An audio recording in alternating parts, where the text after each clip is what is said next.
ô chỉ vậy u lên cái nón lên để ta với hi Friday cái tóm ni anh ấy giản anh ấy tỏ rõ không chứ anh ấy chuyện cả sẽ lâu à weekend in trần giản anh ấy anh lên chuộc với cái liền với cái là về cái là qua là về với mấy đôi này cái liền là thế bỏ cái liền là thế ăn một thế thì cái mi dâu đồ lắm à cái cái sầu lại đó này cái về với mấy ngày phải chuyên với lột thiệt sọc về lại đó nhá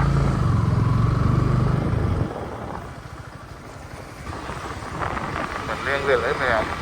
Friday giản anh ấy weekend này trần chị á rồi vào chán cái thằng lên về lấy mấy đôi này một số lúc lắm bằng cái bị khát tổn tụi bạn nhé cái về mấy mấy ngon anh nghe ấy tụi anh này thì thế gần đây nó nghe ấy tụi anh này tụi viêu chân gần ấy ăn gần thanh kẹp à hay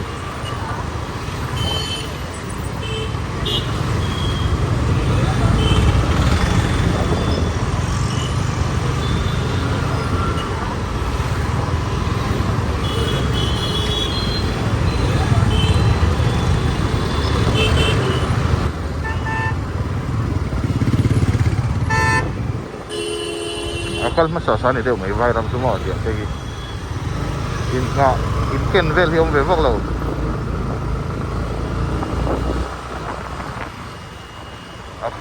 hoi akal masasa hai ete telefon call tok pa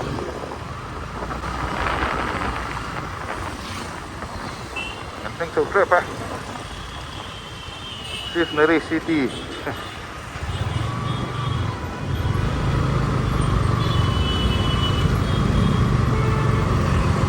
lên đây vang viền rồi nga bây giờ đồ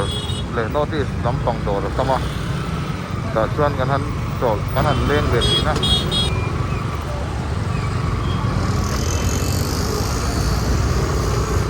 làm một buổi sạp phốt mong tung in mà mình tưởng buổi thế để đọc thật mong mà bôi mồm lên mà em bị việc chứ vậy hồi lâu khẩn khiếm mà vẫn accident đi lâu đấy về cái điểm traffic điểm luôn rồi ở phố hiến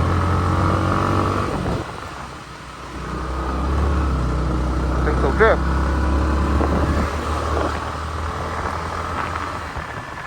nó đi công sổ còn thanh mấy cả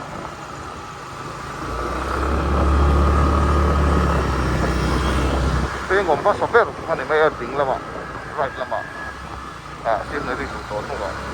rồi tụ restaurant chú tên mà sắp bếp right lắm ạ mà là gì ạ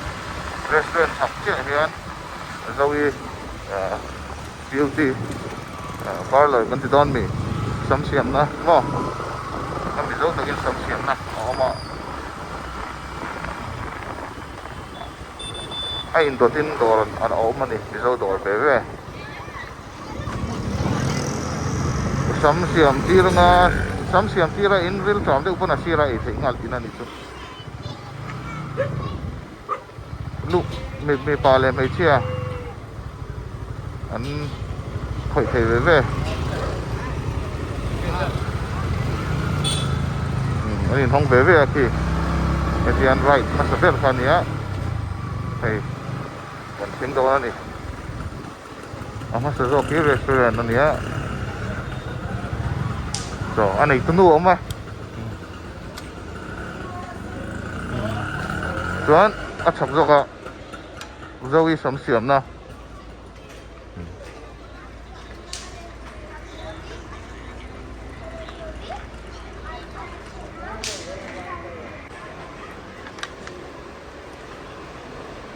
rồi hay cái đòn lá châu ở bể u lục khóc mày giờ này ta pino núi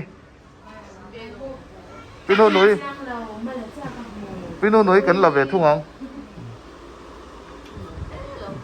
hay này tụi nó nè chỉ là về vô ta xin anh nghe ấy tourist này anh nghe thì sống sống ở trường rice nêm Rice there. ấy rice hấp cái lỗ ấy Rice là quý lệ về. ấy tôi chịu chuẩn cái đủ ô mình thấy lệ toán số là mà phun bụi là mà bù bụi là mà còn thấy hàng và cho nên mình lẩu tiêm đều lấy có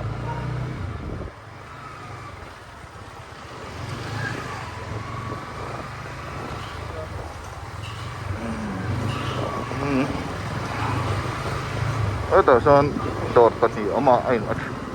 anh do mình ông về lại thôi à chụp về đột đi thỉnh đón một thanh chụp tụi em vậy tụi này lấy ngó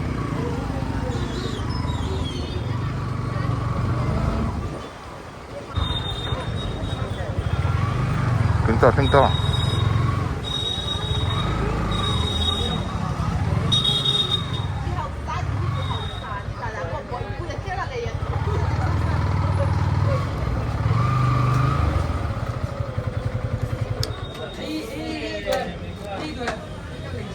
này lồng súp thì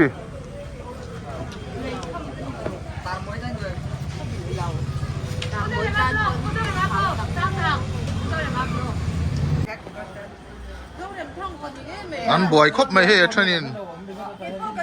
cho nên nó có ta par là rắn lầu không à nghe ta đổ xuống làm tiếp pon bồi lên nè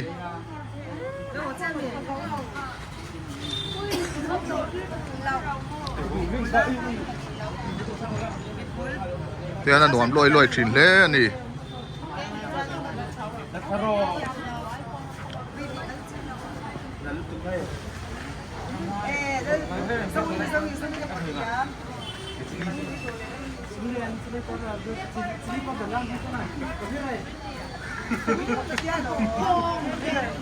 có ta hiện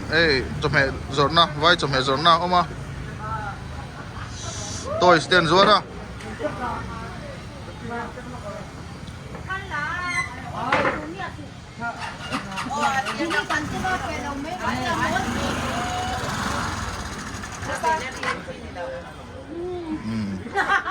đồn hạc tụ pa te po thì lang đồn hạc tụ pa nè là dai thiam đây hi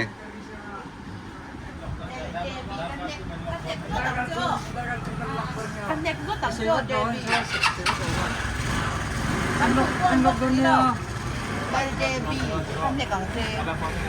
nó mày chia berin meat neck te tum À, cho anh mình chưa Debbie ơi.